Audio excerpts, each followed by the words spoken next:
সবাই আশা করি সবাই ভালো আছি। তো আমরা চলে এসেছি, আজকে যাচ্ছি হচ্ছে আমরা বসন্ত মেলা উপলক্ষে মেলা দেখতে। দিয়ে এখানে সব প্যান্ডেলটা আমরা দেখিয়ে দিলাম, দিয়ে ভিতরে দেখছি ঠাকুর নেই, দিয়ে আমরা মেলার দিয়ে চলে এলাম।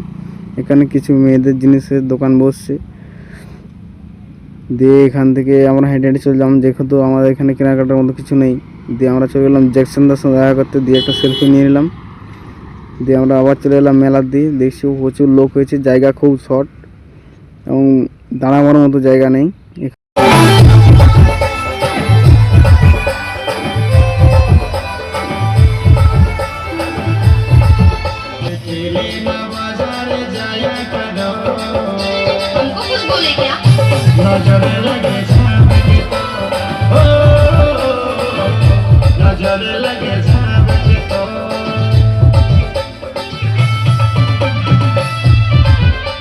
আজকে ভিডিও এটুকুই, দেখা যাচ্ছে নেক্সট ভিডিও। বাই।